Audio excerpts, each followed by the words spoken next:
નમસ્કાર દર્શક મિત્રો, મિરર ઓફ ધ વર્લ્ડ ન્યૂઝમાં આપ સૌનું હાર્દિક સ્વાગત છે।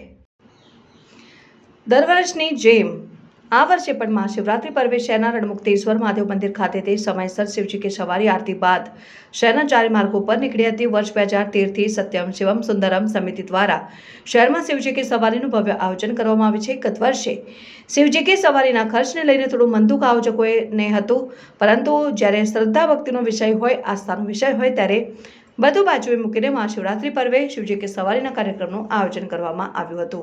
શહેરના પ્રતાપનગર વિસ્તારમાં આવેલા રણમુક્तेश्वर મહાદેવ મંદિર ખાતેથી સુવર્ણજડિત શિવ પરિવાર સાથેની શિવજી की સવારી આરતી બાદ નીકળી અને અહીં આરતીમાં વડોદરાના સાંસદ ડોક્ટર હેમાંગ જોશી, વડોદરા મહાનગરપાલિકાના પદાધિકારીઓ, ધારાસભ્યો, વિપક્ષી નેતા, મ્યુનિસિપલ કાઉન્સિલરો તથા સત્યમ શિવમ સુંદરમ સમિતિના પદાધિકારીઓ સભ્યોની ઉપસ્થિતિ વચ્ચે આરતી બાદ શિવજી की સવારી રાજમાર્ગ ઉપર નીકળી હતી। જ્યારે ઠેર ઠેર શ્રદ્ધાળુઓએ ભગવાન ભોળેનાથ સહિતના પરિવારનું સ્વાગત કર્યું હતું। શહેરના પ્રતાપનગર વિસ્તારમાં આવેલા રણમુક્तेश्वर મહાદેવ મંદિર ખાતે મહાશિવરાત્રિ પર્વે સમયસર એટલે કે 4 કલાકે શિવજી की સવારીને સાંસદ, વડોદરા મહાનગરપાલિકાના પદાધિકારીઓ, ધારાસભ્યો, મ્યુનિસિપલ કાઉન્સિલરો, વિપક્ષી નેતા સહિતનાઓએ આરતી ઉતાર્યા બાદ પ્રસ્થાન કરાવવામાં આવી હતી। શિવજી की સવારીમાં સંસ્કારી નગરીના શ્રદ્ધાળુઓ સ્વયંભૂ મોટી સંખ્યામાં જોડાયા હતા અને હર હર મહાદેવના જયઘોષ સાથે શિવજી की સવારી નીકળી હતી, જ્યાં ઠેર ઠેર સ્વાગત કરાયું હતું।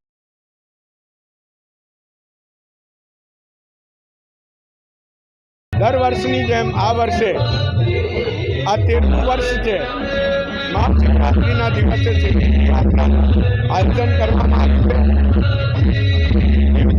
સવારી શુભારંભ કરવામાં આવ્યો છે રણમુક્तेश्वर મહાદેવ ખાતેથી અને આ યાત્રાનું એક અનોખું આકર્ષણ વિશ્વ ફલક ઉપર એક મહાયાત્રા તરીકે જેની ઓળખ છે એવી આ ઐતિહાસિક સવારીની શરૂઆત થઈ છે।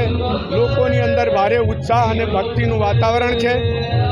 વડોદરાના તમામ રાજમાર્ગો અને શિવજી की સવારીના રૂટ ઉપર જાણે કે માનવ ભક્તિનો સાગર ઉમટી પડ્યો હોય એટલું માનવ મહેરામણ ઉમટી પડ્યું છે। 5 લાખ કરતાં વધુ લોકો આ યાત્રામાં ભાગ લેશે તેવું દેખાઈ રહ્યું છે અને એક ભક્તિનો અનોખો મહાકુંભ હોય એ પ્રકારનું વાતાવરણ જોયું।